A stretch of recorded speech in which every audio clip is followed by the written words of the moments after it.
कैसे हैं आप सब। आज हम देखने वाले हैं भगवत गीता के दूसरे अध्याय सांख्य योग के 15वें और 16वें श्लोक को। तो दोस्तों, पहले हम इन दो श्लोकों का अर्थ देखेंगे, फिर हम उनका उच्चारण सीखेंगे। ये दोनों श्लोक भी हमें भगवान श्री कृष्ण बता रहे हैं अर्जुन के थ्रू। तो दोस्तों, चलिए देखते हैं 15वें श्लोक का अर्थ। जिन लोगों को इस दुनिया की मोह माया बिल्कुल भी विचलित नहीं करती है, वो सारे पुरुषों में, सारे व्यक्तियों में श्रेष्ठ होते हैं। हे अर्जुन पुरुष श्रेष्ठ, ऐसे भगवान श्री कृष्ण अर्जुन को कह रहे हैं। वो अर्जुन को याद दिला रहे हैं कि तू तो इतना इंटेलिजेंट है, इतना क्लेवर है, सारे पुरुषों में श्रेष्ठ है। इसीलिए दोस्तों, हम आज भी अर्जुन का नाम बड़े सम्मान से लेते हैं। जैसे कि दोस्तों, आज हम जो भी सारे फेमस लोगों को देखते हैं, बिल्कुल उसी तरह उस वक्त द्वापर युग में अर्जुन भी उतने ही फेमस थे। मतलब वो उतने क्लेवर थे, मगर इस परिस्थिति में अचानक से वे थोड़े से विचलित हो गए। इसलिए भगवान उन्हें याद दिला रहे हैं कि तू तो सारे पुरुषों में श्रेष्ठ है। तुझे इन सुख दुखों से विचलित नहीं होना है। सुख और दुख दोनों को एक तरीके से लेना है। जो लोग सुख और दुख से विचलित नहीं होते हैं, वो रियली, वो सच में मोक्ष प्राप्ति के पात्र होते हैं, मोक्ष प्राप्ति के योग्य होते हैं। अगले श्लोक का अर्थ। इस श्लोक में भगवान श्री कृष्ण ने सत और असत का डिफरेंस बताया है। असत मतलब जो कि टेम्पररी है, जो परमानेंट नहीं रहता, मतलब कि हमारा शरीर। और जो सत है वो परमानेंट रहती है और वो चेंज भी नहीं होती, जैसे कि हमारी आत्मा।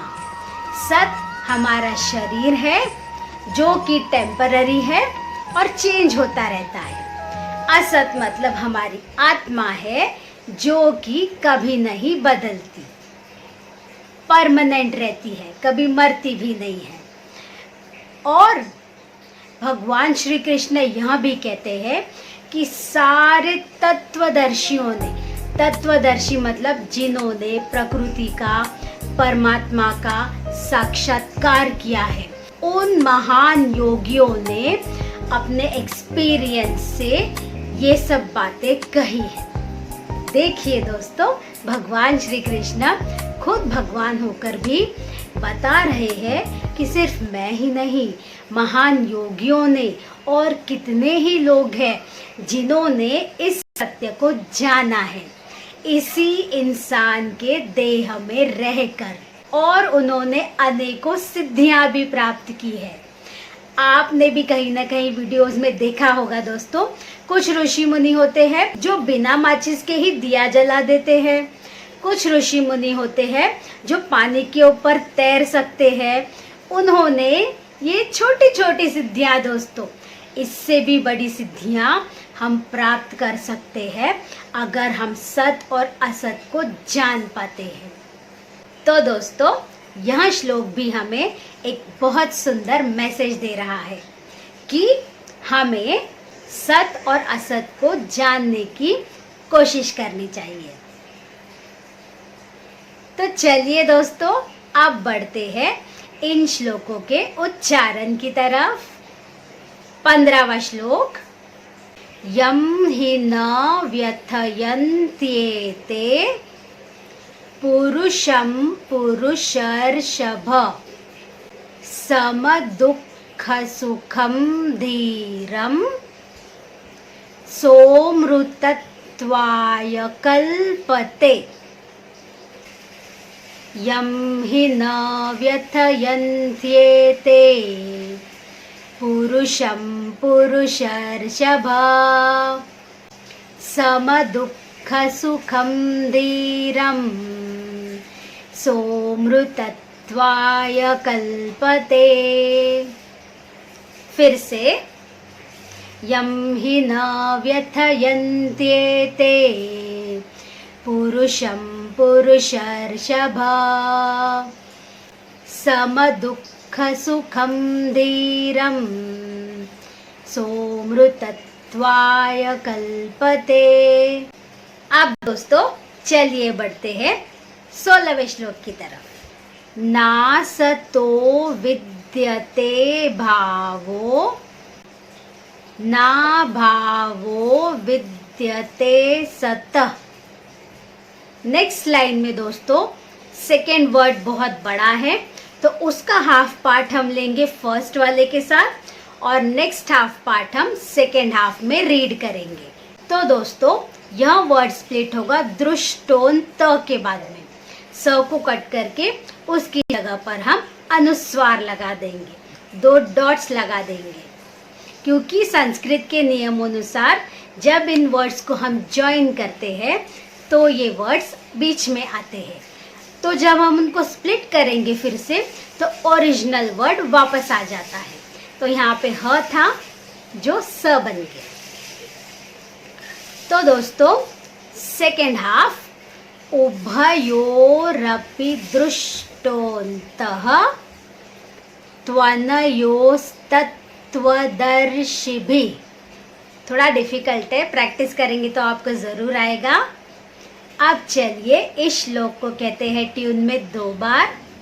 नासतो विद्यते भावो ना भावो विद्यते सतः उभयोरपि दृष्टोन्तः त्वनयोस्तत्त्वदर्शिभिः। फिर से, नासतो विद्यते भावो ना भावो विद्यते सतः उभयोरपि दृष्टोन्तः त्वनयोस्तत्त्वदर्शिभिः। यहाँ खत्म होते हैं हमारे दोनों श्लोक।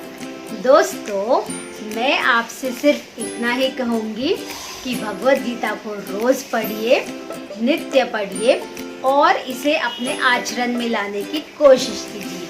यह एक ऐसा दिव्य ज्ञान है जो हमें सबसे पहले खुद में बहुत सारे पॉजिटिव चेंजेस लाने में मदद करता है। और दूसरी बात, हम यह जान पाते हैं कि हमारे भगवान जी ने हमें रियली में क्या मैसेज दिया है।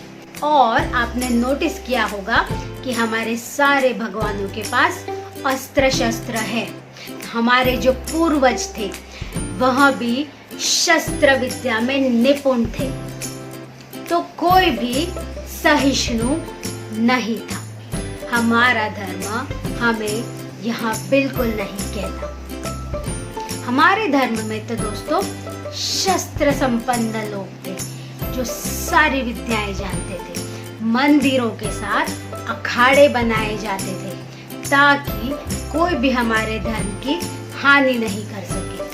और वहाँ से धर्म का, शस्त्र विद्या का और ग्रंथों का सभी का अभ्यास कराते थे, होता था।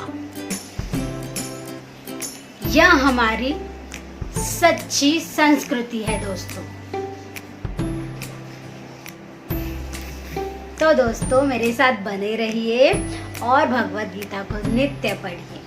यहाँ तक देखने के लिए और मुझे हमेशा सपोर्ट करते रहने के लिए धन्यवाद।